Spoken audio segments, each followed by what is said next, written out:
नमस्कार, आप सभी का स्वागत है हमारे चैनल पर। आज हम मकर राशि वालों के लिए साल 2025 का वार्षिक राशिफल लेकर आए हैं। ज्योतिष शास्त्र के मुताबिक मकर राशि के स्वामी शनि देव हैं और शनि ग्रह को कर्म फलदाता और न्याय के देवता भी माना जाता है। शनि ग्रह व्यक्ति को कर्म के अनुसार, उसके कर्मों के अनुसार ही फल देते हैं और अन्याय शनिदेव को बिल्कुल पसंद नहीं है। मतलब कि यदि जीवन में व्यक्ति सरल है, सच्चा है और मेहनती है तो शनिदेव उस पर अवश्य कृपा करते हैं। हर व्यक्ति को जीवन में 3 बार शनिदेव की साढ़े साती का सामना करना पड़ता है। तो मकर राशि पर साढ़े साती का दूसरा चरण चल रहा है। इस चरण में शनिदेव मेहनत बहुत कराते हैं और साथ ही इस चरण में मानसिक जो रूप से भी आपको काफ़ी रिहर्सल करनी पड़ेगी खुद को शांत रखने में। भौतिक सुखों की तो आपको खूब प्राप्ति होगी यदि आप मेहनती हैं, और तरक्की भी होगी क्योंकि ये मेहनत वाला चरण है आपका। और चलिए जानते हैं अब जनवरी से लेकर के दिसंबर तक कैसा रहेगा आपका ये पूरा साल। ग्रहों का गोचर कुंडली में देखें, ग्रहों की स्थिति तो सूर्य धनु राशि में आपके में स्थित रहेंगे। लग्न भाव में जनवरी के महीने में आपके में चंद्रमा रहेंगे। वहीं दूसरे भाव में शनि और शुक्र की युति बनी रहेगी।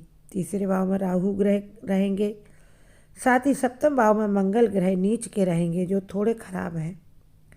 पंचम भाव में गुरु ग्रह रहेंगे और नवम भाव में आपके में केतु रहेंगे। साथ ही आपकी कुंडली में लाभ के स्थान में बुध ग्रह रहेंगे। इस प्रकार बुध ग्रह यदि आपकी कुंडली में लाभ के स्थान में है तो आपको मेहनत का पूरा लाभ मिलेगा। मेहनत करते रहेंगे तो शनि देव प्रसन्न रहेंगे और लाभ में ग्रहों के राजकुमार बुध बैठे हैं जो खूब कृपा करेंगे। तो चलिए जानते हैं विस्तृत राशिफल करियर, कारोबार, पारिवारिक जीवन और स्वास्थ्य के लिहाज से कैसा रहेगा पूरा साल 2025। डिटेल में जानते हैं। हे माता लक्ष्मी, जो कोई आपके चरणों में सब्सक्राइब, लाइक समर्पित करके जय माँ लक्ष्मी लिखे, उस पर आप अपनी महान कृपा सदैव बनाए रखना।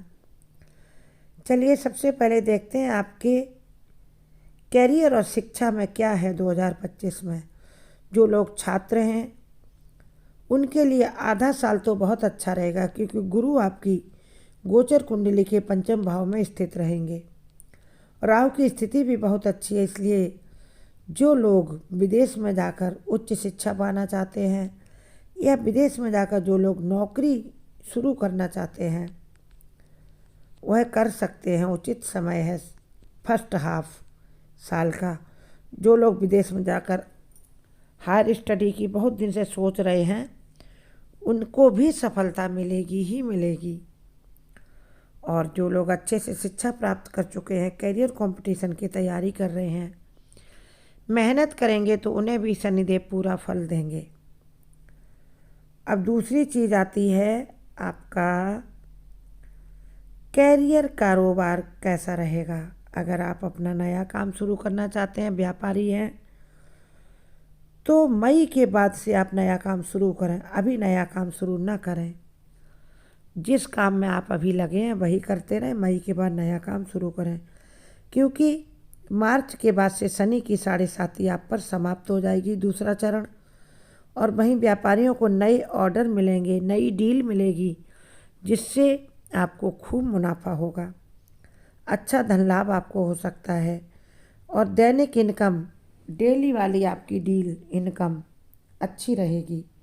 अप्रैल के बाद से आप जो लोग नौकरी में हैं और नौकरी बदलने का मूड है, अप्रैल के बाद आप नौकरी भी बदल सकते हैं।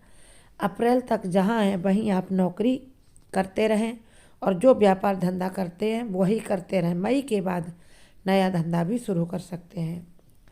चलिए नज़र डालते हैं आपकी आर्थिक स्थिति पर। आपकी गोचर कुंडली में गज केसरी राजयोग और महालक्ष्मी राजयोग, दो दो राजयोग बन रहे हैं और लग्न भाव में चंद्रमा और सप्तम भाव में नीच के मंगल हैं, जिससे नीच भंग राजयोग बन रहा है। और पंचम में गुरु और चंद्रमा पर उनकी दृष्टि पड़ रही है। साथ ही दूसरे भाव में शनि और शुक्र का मेल हो रहा है। इस मेल से इसलिए आप धन की सेविंग कर पाएंगे, क्योंकि शुक्र और शनि का मेल हो रहा है, जो आपसे अच्छी इनकम के साथ साथ बचत के लिए भी आपको प्रेरित करेगा। आप बैंक बैलेंस बढ़ा पाएंगे, अच्छी सेविंग करेंगे। इस साल यदि आप नया वाहन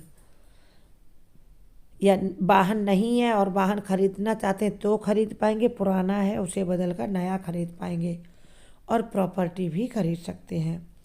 मकर राशि वालों का करियर और शिक्षा हमने आपको बता ही दिया। आपको मन मुताबिक सफलता मिलेगी यदि मेहनत करेंगे तो। मेहनत से जी नहीं चुराना, तभी आप पर शनिदेव अच्छी दृष्टि डालेंगे, अच्छा फल आपको देंगे। अब नज़र डालते हैं आपके स्वास्थ्य पर, क्योंकि स्वास्थ्य ही सच्चा धन है, यह हम सबको मालूम होना चाहिए। यह साल आपके स्वास्थ्य की दृष्टि से भी अच्छा रहेगा, क्योंकि आपकी कुंडली में गुरु और चंद्रमा गज केसरी योग बना रहे हैं। गुरु आपके पंचम में है, लग्न में चंद्रमा है। साथ ही गुरु की दृष्टि लगन भाव पर, लेकिन अप्रैल से 15 अक्टूबर तक आपको अपनी सेहत का कुछ खास ख्याल रखना है, क्योंकि इस बीच आपके पेट, लिवर या शुगर से संबंधित आपको परेशानी रह सकती है। इसलिए आप कम से कम प्रतिदिन टहलने का 4-5 किलोमीटर टहलने का नंबर सुबह या शाम में दोनों मिलाकर लगा दें, और योगा प्राणायाम भी करें, क्योंकि गुरु आपकी गोचर कुंडली के 6ठे भाव पर विराजमान रहेंगे। इसलिए सावधान रहेंगे तो आपका स्वास्थ्य अच्छा रहेगा। चलिए निगाह डालते हैं आपके वैवाहिक जीवन पर और लव लाइफ पर। यह साल दोनों प्रकार के जातकों के लिए अच्छा, जो विवाहित हैं या जो किसी के साथ प्रेम संबंध में हैं, दोनों प्रकार के जातकों के लिए अच्छा है। थोड़ा मनमुटाव हो सकता है, यदि आप संभल कर रहेंगे, अपनी वाणी का संयम रखेंगे, तो आपका जीवन प्रेम से गुजरेगा ये पूरा साल। जनवरी से मई तक जीवन साथी के साथ तनाव हो सकता है, इसलिए इतने दिनों तक सावधानी से रहें। मई में गुरु के गोचर के बाद आपकी कुंडली में शुभ ग्रह विराजेंगे और आपकी अपने साथी के साथ, जीवन साथी के साथ, अपने प्रेमी के साथ अच्छे संबंध बनेंगे और अच्छी बॉन्डिंग रहेगी। अगर आप वाणी का संयम रखेंगे तो आपका जनवरी से मई तक का भी समय सुख से निकल जाएगा। और अब आपके लिए है कुछ महा उपाय। ये महा उपाय आप करेंगे, साल की शुरू के 3 महीनों में आप शनि देव का मंदिर में उसमें जाएं और दीपक अवश्य जलाएं, सरसों के तेल का दिया जलाएं और शनि की प्रतिमा पर, उनके चरणों पर आप सरसों का तेल चढ़ाएं और शनि देव के मंदिर में जाकर आप भोग स्वरूप उनको 5 बादाम या 11 बादाम का भोग लगाएं और वहीं किसी को बांट दें प्रसाद रूप में, घर लेकर ना आए। शनि चालीसा का शनिवार को अवश्य पाठ करें। और मई के बाद आप अपने बक्ष स्थल पर यानी छाती पर हल्दी का टीका लगाने लगें और माथे पर भी लगाएं।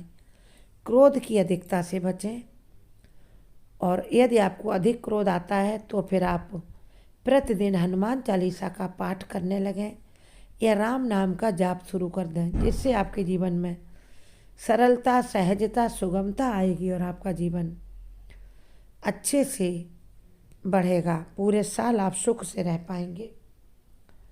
ये छोटे छोटे उपाय आपको दिखने में छोटे लगते हैं, इनके बड़े प्रभाव होते हैं। और आप शनिवार के दिन काले उड़द की दाल मंदिर के पुजारी को दान कर दें या किसी ज़रूरतमंद को दान कर दें। हमारे चैनल के अन्य वीडियो देखें, जुड़े रहें हमसे, बहुत कुछ देखें। जय माता।